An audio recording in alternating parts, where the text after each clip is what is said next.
Afterwards, Jesus appeared again to his disciples by the Sea of Galilee. It happened this way. Simon Peter, Thomas, also known as Didymus, Nathanael from Cana in Galilee, and the sons of Zebedee and 2 other disciples were together.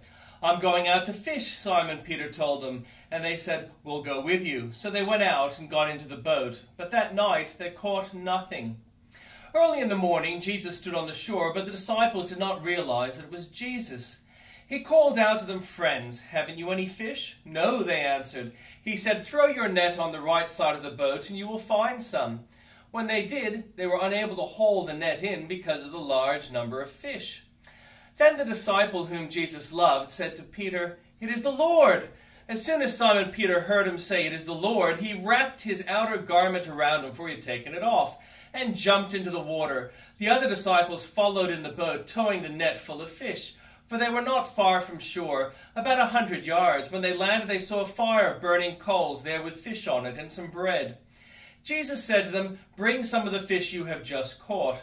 So Simon Peter climbed back into the boat and dragged the net ashore. It was full of large fish, 153, but even with so many the net was not torn. Jesus said to them, "Come and have breakfast."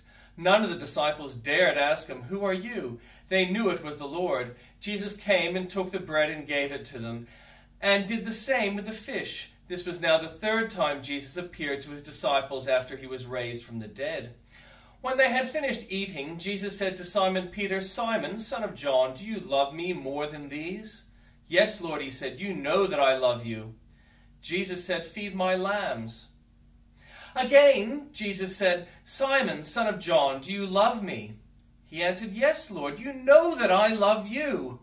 Jesus said, "Take care of my sheep." The 3rd time he said to him, "Simon, son of John, do you love me?" Peter was hurt because Jesus asked him the 3rd time, "Do you love me?" He said, "Lord, you know all things. You know that I love you." Jesus said, "Feed my sheep.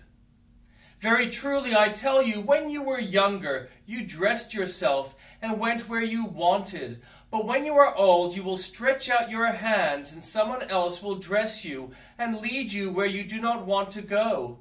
Jesus said this to indicate the kind of death by which Peter would glorify God. Then he said to him, "Follow me."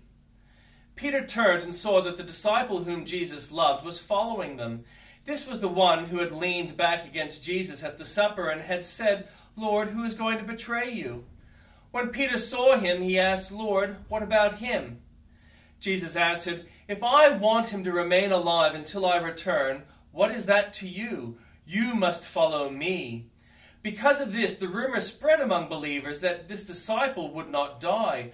But Jesus did not say that he would not die. He only said, "If I want him to remain alive until I return, what is that to you?" This is the disciple who testifies to these things and who wrote them down. We know that his testimony is true. Jesus did many other things as well. If every one of them were written down, I suppose that even the whole world would not have room for the books that would be written. And the Old Testament reading. King Darius, when issued an order, and they searched in the archives stored in the treasury at Babylon, a scroll was found in the citadel of Ecbatana, in the province of Media, and this was written on it. Memorandum. In the 1st year of King Cyrus, the king issued a decree concerning the temple of God in Jerusalem. Let the temple be rebuilt as a place to present sacrifices, and let its foundation be laid.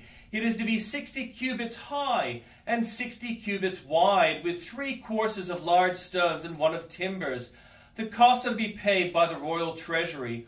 Also the gold and silver articles of the house of God, which Nebuchadnezzar took from the temple in Jerusalem and brought to Babylon, are to be returned to their places in the temple in Jerusalem. They are to be deposited in the house of God. Now then Tattenai, governor of Trans-Euphrates, and Shethar-Bozenai, and you other officials of that province, stay away from there. Do not interfere with the work on this temple of God. Let the governor of the Jews and the Jewish elders rebuild this house of God on its site. Moreover, I hereby decree that what you are to do for these elders of the Jews in the construction of this house of God, their expenses are to be fully paid out of the royal treasury, from the revenue of Trans-Euphrates, so that the work will not stop. Whatever is needed, young bulls, rams, male lambs for burnt offerings to the God of heaven, and wheat, salt, wine, and olive oil, as requested by the priests in Jerusalem, must be given them daily without fail, so that they may offer sacrifices pleasing to the God of heaven and pray for the well-being of the king and his sons. Furthermore, I decree that if anyone defies this edict, a beam is to be pulled from their house, and they are to be impaled on it. And for this crime their house is to be made a pile of rubble. May God, who has caused his name to dwell there, overthrow any king or people who lifts a hand to change this decree or to destroy this temple in Jerusalem. I, Darius, have decreed it. Let it be carried out with diligence. Then, because of the decree, King Darius had sent Tattenai, governor of Trans-Euphrates, and Shethar-Bozenai and their associates carried it out with diligence. So the elders of the Jews continued to build and prosper under the preaching of Haggai the prophet and Zechariah, a descendant of Iddo. They finished building the temple according to the command of God of Israel and the decrees of Cyrus, Darius, and Artaxerxes, king of Persia. The temple was completed on the 3rd day of the month Adar in the 6th year of the reign of King Darius. Then the people of Israel, the priests, the Levites, and the rest of the exiles celebrated the dedication of the house of God with joy. For the dedication of this house of God they offered 100 bulls, 200 rams, 400 male lambs, and as a sin offering for all Israel, 12 male goats, one for each of the tribes of Israel. And they installed the priests in their divisions and the Levites in their groups for the service of God at Jerusalem, according to what is written in the book of Moses. On the 14th day of the 1st month, the exiles celebrated the Passover.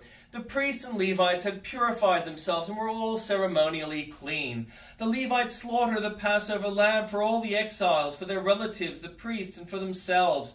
So the Israelites who had returned from exile ate it together with all who had separated themselves from the unclean practices of their Gentile neighbors, in order to seek the Lord, the God of Israel.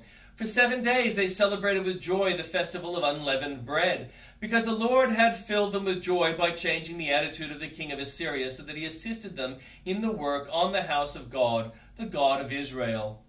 After these things, during the reign of Artaxerxes, king of Persia, Ezra, son of Sariah, the son of Azariah, the son of Hilkiah, the son of Shallum, the son of Zadok, the son of Ahitub, the son of Amariah, the son of Azariah, the son of Marioth, the son of Zerahiah, the son of Uzzi, the son of Buki, the son of Abishua, the son of Phinehas, the son of Eleazar, the son of Aaron, the chief priest.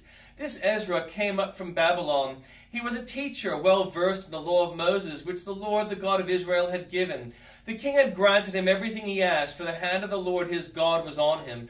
Some of the Israelites, including priests, Levites, musicians, gatekeepers, and the temple servants, also came up to Jerusalem in the 7th year of King Artaxerxes. Ezra arrived in Jerusalem in the 5th month of the 7th year of the king. He had begun his journey from Babylon on the 1st day of the 1st month, and he arrived in Jerusalem on the 1st day of the 5th month, for the gracious hand of his God was on him. For Ezra had devoted himself to the study and observance of the law of the Lord, and to teaching its decrees and laws in Israel. This is a copy of the letter King Artaxerxes had given to Ezra the priest, a teacher of the law, a man learned in matters concerning the commands and decrees of the Lord for Israel.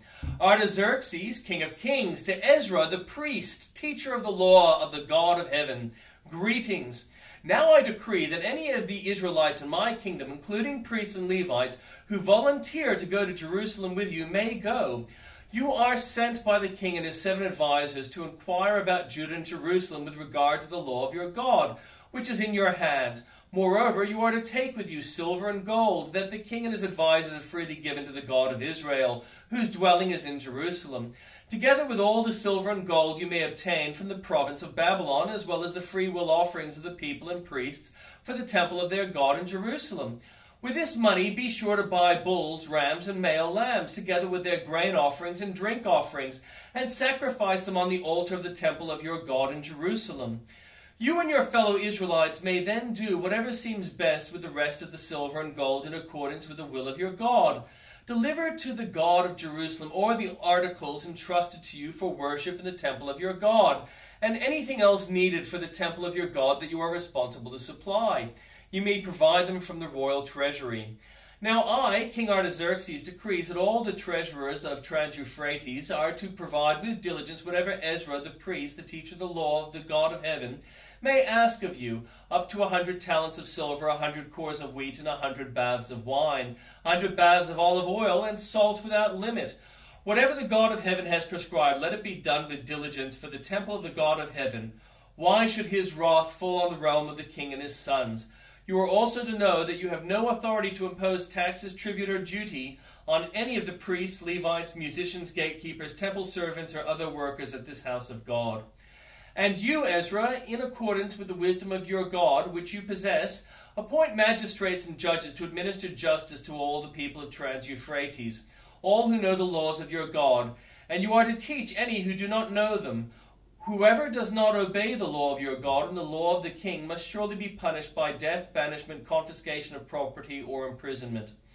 Praise be to the Lord, the God of your ancestors, who has put it into the king's heart to bring honor to the house of the Lord in Jerusalem in this way, and who has extended his good favor to me before the king and his advisor and all the king's powerful officials.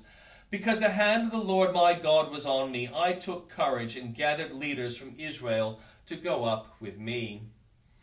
These are the family heads and those registered with them who came up with me from Babylon during the reign of King Artaxerxes. Of the descendants of Phinehas, Gershom. Of the descendants of Ithamar, Daniel. Of the descendants of David, Hattush. Of the descendants of Shechaniah. Of the descendants of Parash, Zechariah, and with him were registered 150 men. Of the descendants of Pathath, Moab, Elhanoi, son of Zerahiah, and with him 200 men. Of the descendants of Zattu, Jeconiah, son of Jahaziel, with him 300 men. Of the descendants of Aden, Ebed, son of Jonathan, and with him 50 men. Of the descendants of Elam, Jeshiah, son of Athaliah, and with him 70 men. Of the descendants of Shephatiah, Zebediah, son of Michael, and with him 80 men. Of the descendants of Joab, Obadiah, son of Jehiel, and with him 218 men. Of the descendants of Bani, Shemalith, son of Josaphiah, and with him 160 men. Of the descendants of Bebai, Zechariah, son of Bebai, and with him 28 men. Of the descendants of Azgad, Johanan, son of Hakatan, and with him 110 men. Of the descendants of Adonikam, the last one, whose names were Eliphalet, Juel, and Shemaiah, and with them 60 men. Of the descendants of Bigvai, Uttai, and Zakur, and with them 70 men. I assembled them at the canal that flows towards Ahava, and we camped there 3 days. When I checked among the people and the priests, I found no Levites there, so I summoned Eleazar, Ariel, Shammai, Elnathan, Jarib, Elnathan, Nathan, Zechariah, and Meshullam, who were leaders, and Joelrib and Elnathan, who were men of learning. And I ordered them to go to Iddo, the leader, and Kashiphia. I told them what to say to Iddo and his fellow Levites, the temple servants, and Kashiphia, so that they might bring attendance to us for the house of our God. Because the gracious hand of our God was on us, they brought us Sherebiah, a capable man from the descendants of Mali, son of Levi, the son of Israel, and Sherebiah's sons and brothers, 18 in all, and Hashabiah, together with Jesiah, from the descendants of Merari, and his brothers and nephews, 20 in all. They also brought 220 of the temple servants, a body that David and the officials had established to assist the Levites. All were registered by name. There, by the Ahava canal, I proclaimed a fast so that we might humble ourselves before our God and ask him for a safe journey for us and our children, with all our possessions. I was ashamed to ask the king for soldiers and horsemen to protect us from our enemies on the road, because we had told the king the gracious hand of our God is on everyone who looks to him, but his great anger is against all who forsake him. So we fasted and petitioned our God about this, and he answered our prayer. Then I set apart 12 of the leading priests, namely Sherebiah, Hashabiah, and 10 of their brothers, and I weighed out to them the offering of silver and gold and articles that the king, his advisers, his officials, and all Israel presented there had donated for the house of our God. I weighed out to them 650 talents of silver, silver articles weighing 100 talents, 100 talents of gold, 20 bowls of gold valued at 1,000 darics, and 2 fine articles of polished bronze, as precious as gold. I said to them, you as well as these articles are consecrated to the Lord. The silver and gold are a free will offering to the Lord, the God of our ancestors. Guard them carefully until you weigh them out to the chambers of the house of the Lord in Jerusalem before the leading priests and the Levites and the family heads of Israel. Then the priests and Levites received the silver and gold and sacred articles that had been weighed out to be taken to the house of our God in Jerusalem. On the 12th day of the first month we set out from Ahava Canal to go to Jerusalem. The hand of our God was on us, and he protected us from our enemies and bandits along the way. So we arrived in Jerusalem, where we rested 3 days. On the 4th day, in the house of our God, we weighed out the silver and gold and the sacred articles into the hands of Meremoth, son of Uriah the priest. Eleazar, son of Phinehas, was with him, and so were the Levites, Jozabad, son of Jeshua, and Nodiah, son of Binnui. Everything was accounted for by number and weight, and the entire weight was recorded at that time. Then the exiles who had returned from captivity sacrificed burnt offerings to the God of Israel, 12 bulls for all Israel, 96 rams, 77 male lambs, and as a sin offering 12 male goats. All this was a burnt offering to the Lord. They also delivered the king's orders to the royal satraps and to the governors of Trans-Euphrates, who then gave assistance to the people and the house of God.